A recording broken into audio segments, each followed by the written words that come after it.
That's amazing. Fresh air on another journey through these conversations I have. I just felt inclined to download or have this download in my head. I was like, I want to talk about, some of the things and stereotypes that I grew up with. A lot of things we talk about sometimes are superficial and sometimes always come with a question or an answer. Some people question what you say or what you do. Is it really you? Sometimes they only see you as somebody from your past. Well, I'm here to say, I'm sorry. People change in a heartbeat. It's called rapid change.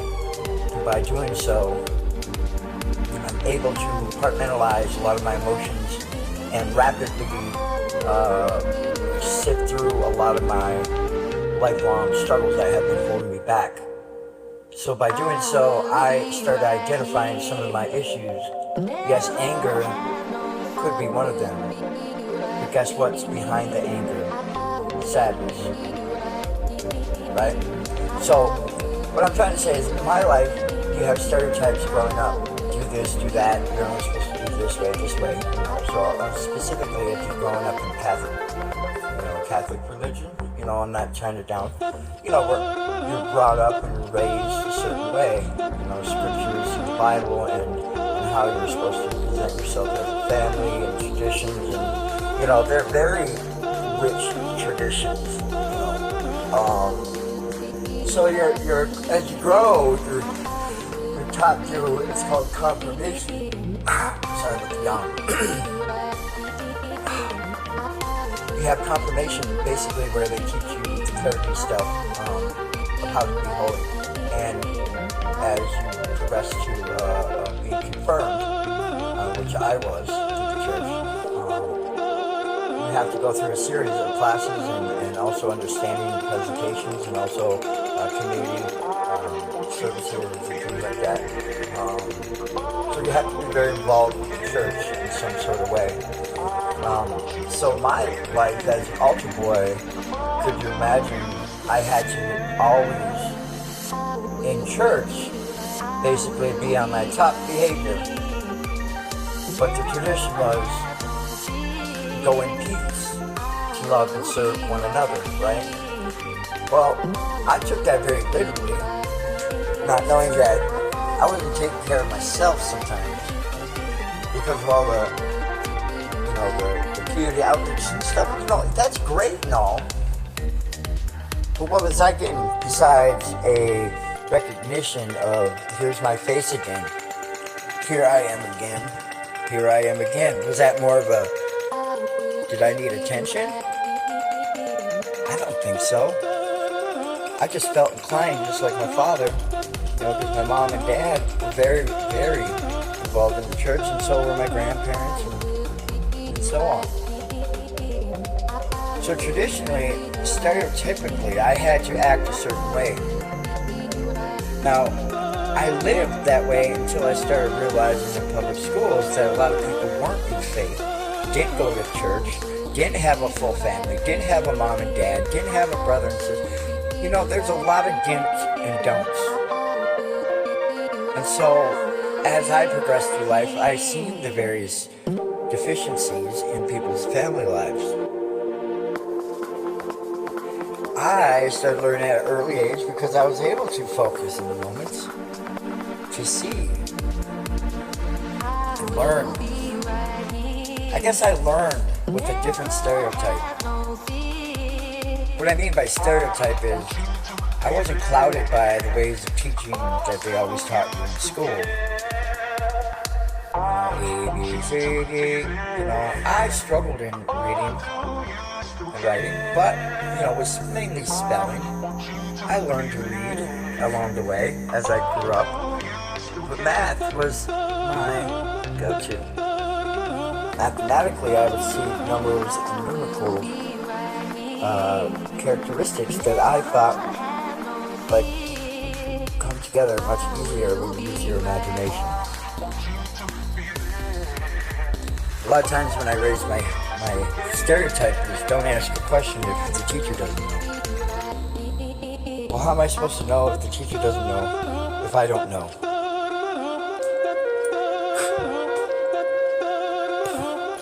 Brain.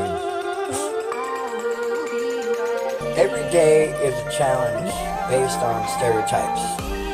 You're supposed to look a certain way. You're supposed to dress a certain way. You're supposed to act a certain way. You're supposed to have no love for nobody a certain way. Now, as I grew up, apparently I went against the church. I started doing my own thing. And things fell apart real fast. It wasn't even 4 or 5 months. I was already in some shit going. And then that's not only the bad part is not only did you not know that the behaviors of what you did then was going to affect you your entire fucking life. Excuse my language, but that's the truth. So then, not only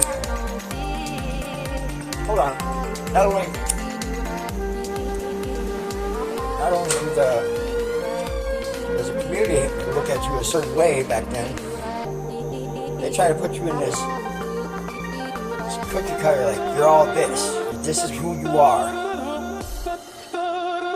Well, I guarantee you at that time I wasn't whatever they thought I was. Growing up as a Catholic, I had very high standards and high morals. It wasn't just a hit it, quit it, move on. No, this was going to be a lifelong.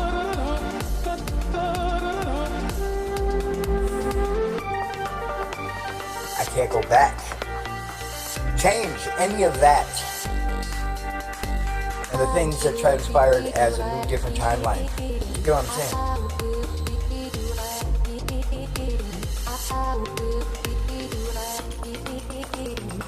There's no more, oh, I reminisce, wish I could. You know, the only thing I could do is shed light on it. With truth, with discernment, with knowing I'm telling the truth. My life has been spiral out of setback, out of setback, out of setback. Based on a piece of paper that allows you to have that stereotypical community stigma that has you thinking you're not capable of doing certain jobs.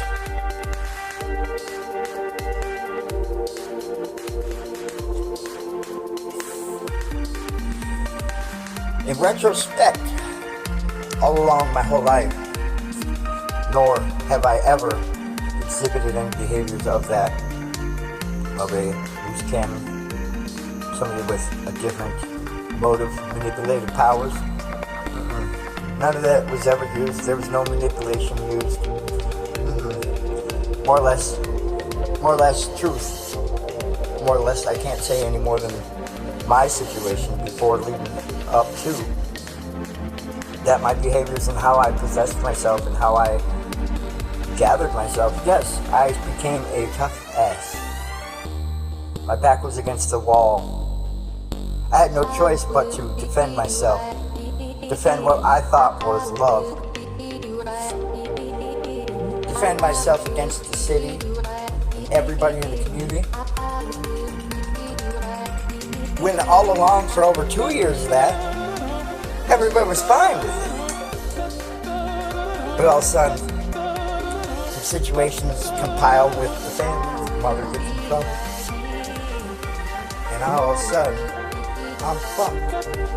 Because all of a sudden the city wants to get involved with me. Oh man. God is love. God is great. I even remember going to church a few times with her. And there's no changing or turning back. None of that. There's no hard feelings I would say to her at all. That I'm sorry that I wasn't strong enough to see it back then, who I was. But there's a timeline and a meaning for everything. I can always go back in time and relive moments with a clear mind, with an unapologetic movie screen, to see the truth, my emotions and what I was thinking at the time, and all the obstacles that I had to endure when I was a very young adult. Very young. My mind, most likely, was probably, even when I was 18, I think I probably wasn't, maybe mentally, probably 15, maybe 14, because I still had that childish mind. Just wanted to have fun. But that's okay to go and have fun. But, you know, I smoked pot for the first time Valentine's Day, my sophomore year. I got dumped from my high school sweetheart at the time. And at the time we didn't have internet. We had notes. So by the end of the day, the next day, everybody in school knew that me and her were together. They didn't see us in the hallways together. They didn't see us at our lockers together. It was very embarrassing for me at that time. Embarrassing moments like that stifled my love, or my experiences of love, my inadequacies, or my setbacks, that love was what it was when I grew up.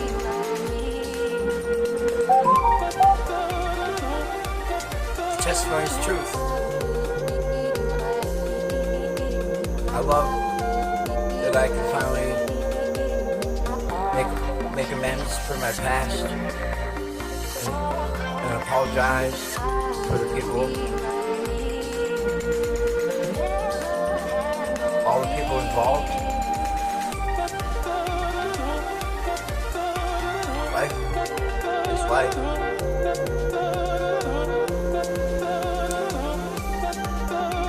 And of course, moving forward, I would take care of them.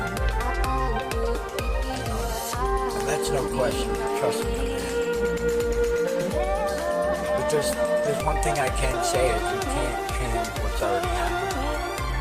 I mean, especially it's been like 20-some years. But I have to talk about it to get forward in life. Because I know other people can probably relate to things that happened in their life that were a very huge obstacle and had been holding them back for so long. And I'm not trying to say I was right or wrong. But the conversation is healing. Sheds light on truth. Take care, everybody. Have a wonderful day.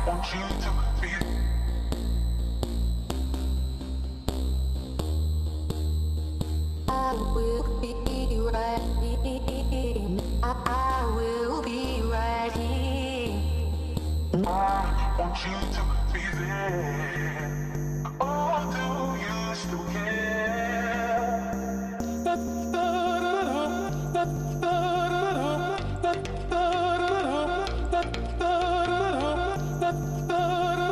I will be right here.